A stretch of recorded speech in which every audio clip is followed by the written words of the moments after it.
नमस्कार साथियों, प्रतियोगी परीक्षाओं की तैयारी कर रहे सभी योद्धाओं का आज की इस खास मास्टर क्लास में बहुत बहुत स्वागत है। आज हम हिंदी व्याकरण के उस टॉपिक पर बात करने वाले हैं जो सच में रैंक बनाता भी है और बिगाड़ता भी है, और वो है लिंग यानी जेंडर।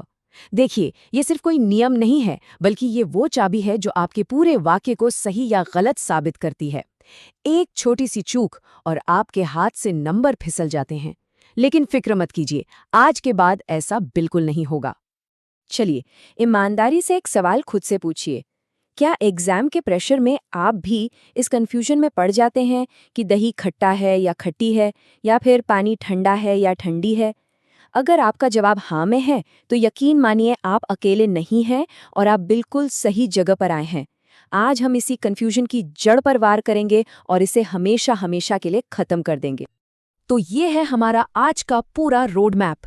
हम बिल्कुल जीरो से शुरू करेंगे, नींव को समझेंगे, फिर नियमों पर अपनी पकड़ मजबूत करेंगे और उसके बाद चलेंगे उस ट्रैप जोन में जहां अक्सर अच्छे स्टूडेंट्स भी फंस जाते हैं।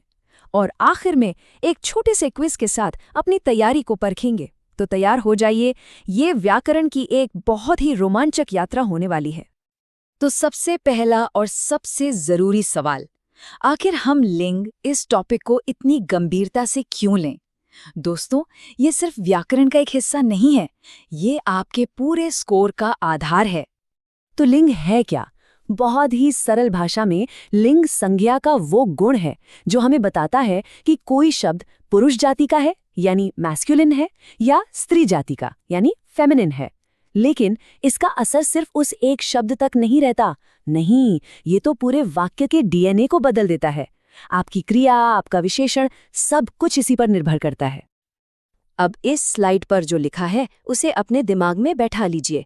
परीक्षा में अगर आपने लिंग गलत पहचाना तो सिर्फ एक शब्द गलत नहीं होता, पूरा का पूरा वाक्य गलत हो जाता है। मान लीजिए सड़क एक स्त्रीलिंग शब्द है। अगर आपने लिखा नया सड़क बनाया गया, तो ये पूरा वाक्य आपको 0 नंबर देगा। सही वाक्य क्या है? नई सड़क बनाई गई। देखा आपने, नया का नई हो गया और बनाया गया का बनाई गई। एक गलती और सब खत्म।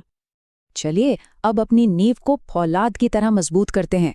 बहुत से छात्र क्या करते हैं कि हिंदी और संस्कृत के लिंग नियमों को मिक्स कर देते हैं और यहीं से गलती की शुरुआत हो जाती है। आज इस उलझन को हमेशा के लिए दूर कर देते हैं। यहाँ जो सबसे जरूरी बात है उसे जरा ध्यान से समझिए। संस्कृत भाषा में 3 लिंग होते हैं, पुल्लिंग, स्त्रीलिंग और नपुंसकलिंग, जो ज्यादातर बेजान चीजों के लिए इस्तेमाल होता है। लेकिन हमारी हिंदी भाषा ने इस चीज को बहुत सरल कर दिया है। हिंदी में सिर्फ और सिर्फ 2 ही लिंग होते हैं, पुल्लिंग और स्त्रीलिंग। यहाँ कोई तीसरा ऑप्शन है ही नहीं। चाहे वो कलम हो या पहाड़, नदी हो या समुद्र, हर शब्द को या तो पुल्लिंग होना पड़ेगा या स्त्रीलिंग। अच्छा जी, तो अब आते हैं इस विश्लेषण के सबसे मजेदार हिस्से पर। अब हम उन नियमों को सीखेंगे जो पुल्लिंग शब्दों को स्त्रीलिंग में बदलते हैं। देखिए, ये कोई रॉकेट साइंस नहीं है, बस कुछ पैटर्न है जिन्हें हमें पकड़ना है। ये है सबसे पहला और सबसे आम नियम। जिन पुल्लिंग शब्दों के आखिर में आ की मात्रा आती है, उनका स्त्रीलिंग बनाने के लिए हम उससे बस ई की मात्रा में बदल देते हैं।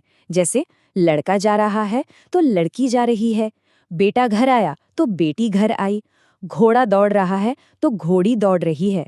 आप हर वाक्य में ध्यान दीजिए कि क्रिया कैसे बदल रही है। यही तो लिंग का असली जादू है। अगला नियम है प्रत्यय यानी सफिक्स जोड़ने का। कुछ पुल्लिंग शब्दों के अंत में नी जोड़ने से वे स्त्रीलिंग बन जाते हैं। जैसे शेर का बन गया शेरनी, मोर का मोरनी, ऊंट का ऊंटनी। वहीं कुछ शब्दों में ईया लगाया जाता है, जैसे कुत्ता का कुतिया, चूहा का चूहिया या फिर बूढ़ा का बुढ़िया। इन्हें आपको थोड़ा अभ्यास करके याद करना होगा। और हाँ, फिर आते हैं कुछ ऐसे शब्द जोड़े जिन पर कोई नियम काम नहीं करता। ये पूरी तरह से अलग शब्द होते हैं और इन्हें तो आपको याद ही करना पड़ेगा। जैसे पिता का माता, राजा का रानी, भाई का बहन, वर का वधू, पुरुष का स्त्री। ये आपके शब्द भंडार का हिस्सा हैं, इन्हें मजबूत कीजिए। ठीक है, अब अपना पूरा ध्यान स्क्रीन पर लगाइए, क्योंकि अब हम उस क्षेत्र में घुस रहे हैं जिसे मैं कहता हूं द रैंक डिसाइडर जोन या ट्रैप जोन।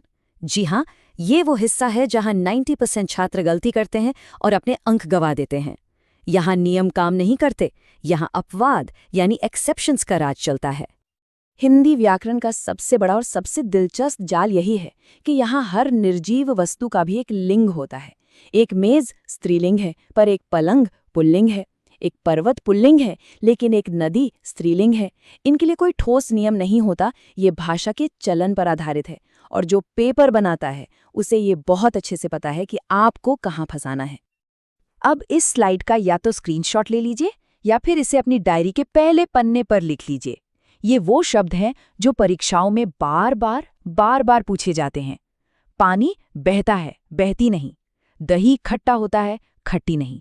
हम आम बोलचाल में कह देते हैं दही जम गई, लेकिन व्याकरण के हिसाब से दही जम गया बिल्कुल सही है। इसी तरह भीड़ लग गई, जनता जाग उठी, चाबी खो गई और आग लग गई, ये सभी स्त्रीलिंग हैं। इन अपवादों को रट लेना ही सफलता की कुंजी है। चलिए, अब समय है अपनी एकाग्रता को परखने का। मैं आपसे 3 सवाल पूछूंगा। अपने जवाब मन में सोचिए और अगर हो सके तो कमेंट्स में लिखिए। देखते हैं कौन तीनों सवालों के सही जवाब देता है। तैयार हैं सब? पहला और सबसे जरूरी सवाल, दही का लिंग क्या है, स्त्रीलिंग या पुल्लिंग? सोचिए, थोड़ा वक्त लीजिए। सही जवाब है पुल्लिंग। जैसा कि हमने ट्रैप जोन में बात की थी, दही एक ऐसा अपवाद है जिसे आपको याद रखना ही होगा। वाक्य क्या बनेगा? दही खट्टा होता है। इसे गांठ बांध लीजिए, ये सवाल बहुत बार आता है। दूसरा सवाल, जो कि एक नियम पर आधारित है, मोर का स्त्रीलिंग क्या होगा, मोरी या मोरनी? जल्दी से वो नियम याद कीजिए जो हमने सीखा था। सही उत्तर है मोरनी, बिल्कुल सही। हमने नियम सीखा था कि कुछ शब्दों के अंत में नी प्रत्यय लगाकर स्त्रीलिंग बनाया जाता है, जैसे शेर का शेरनी, ठीक वैसे ही मोर का मोरनी। बहुत बढ़िया। और ये रहा आज का आखिरी और थोड़ा पेचीदा सवाल। पुलिस शब्द का लिंग क्या है, पुल्लिंग या स्त्रीलिंग? ध्यान से सोचकर जवाब दीजिए। इसका सही जवाब है स्त्रीलिंग। याद रखिए, पुलिस आ गई, सेना आगे बढ़ गई। जो समूहवाचक संज्ञाएं होती हैं, जैसे पुलिस, सेना, भीड़, जनता, उन्हें अक्सर स्त्रीलिंग ही माना जाता है। बहुत बढ़िया। मुझे उम्मीद है कि क्विज में आपका स्कोर शानदार रहा होगा। अब जाते जाते मैं आपको वो अचूक रणनीति बता रही हूँ जिससे आप परीक्षा में लिंग से जुड़ा एक भी सवाल कभी गलत नहीं करेंगे। तो ये है आपकी फाइनल स्ट्रैटेजी। पहला, आज ये गोल्डन लिस्ट बनाइए जिसमें सभी अपवाद वाले शब्द लिखें। दूसरा, रोज 20 शब्दों का टारगेट बनाइए। देखिए, रोज का अभ्यास ही सफलता की कुंजी है। तीसरा, पुराने क्वेश्चन पेपर्स को जरूर हल करें, इससे आपको ये पता चलेगा कि सवाल पूछे कैसे जाते हैं। और चौथा, जो कि मेरा सबसे पसंदीदा तरीका है, जब भी किसी शब्द में कंफ्यूजन हो तो उसे तुरंत एक वाक्य में इस्तेमाल करके देखिए।